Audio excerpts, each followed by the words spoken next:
on site of another particular job that was exciting to us, but always extremely interesting. It involves hundreds of feet of iron fencing that's along an existing trail.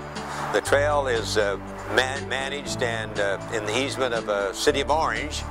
And so in order to figure out the whole idea of what we were going to have to bid this at, we had to consider the fact of access. There was along this line here that we're looking at, there was an existing iron fencing, but it was in horrible condition, just absolutely horrible condition. And the owner was concerned that it was a problem in as much as he was losing not just privacy, but losing security as far as the renters in his apartment. So he asked us to come out and look at it. In bidding, we had to decide, number one, what it was going to take to remove the existing iron fencing all along this river trail, and then decide what the quality of what type of fence he wanted in. When we tore down the fence, we decided that we would come alongside the wall and we'd actually lag into the wall. We weren't going to dig holes for fencing for our posting. We were going to lag into the wall, but we weren't sure how good the wall was either, so forth. But in tearing down and of course this was all part of the bid, which made the bid kind of complicated, but we had an owner that was very patient with us and very understanding, and we were able to talk back and forth regarding what if, and that made it better for us and better for him. And I think he came out very well. But we did then lag into this wall along the trail.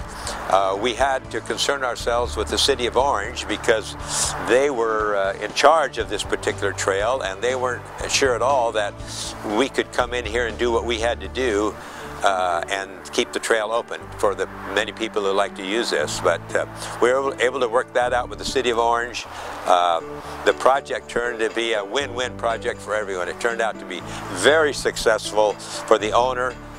He chose a forest green that complemented his apartments and worked well. The height of the fence, even though this is just a 6-foot high iron fencing, remembering that we lagged from the bottom up, and so that made it almost like a 10-foot high fence.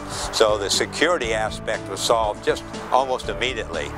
And aesthetically, the color of the fence, the quality of the iron that he chose a little higher quality than someone else might choose, and in the long run that's going to stand him in great stead. He won't have to worry about replacing this particular fence in his lifetime or even my lifetime, I'm sure. It was a happy situation. So if you're interested, we can do this kind of thing around houses. We can do it along trails as we've done it. We do it a lot of iron fencing and industrial and commercial areas and so forth. There are different types of grades that you can choose from, and of course all different types of color combinations. So it can be very good. In this case, they didn't give up the look into the creek area there that's aesthetically beautiful, and so the privacy wasn't as important as the security. The patrons of the renters of this particular apartment like what we did. They can still see the view, but they know they're safe from the use of the constant use of people walking back and forth here. So if you are interested in any type of iron fencing, we go from the real heavy-duty stuff with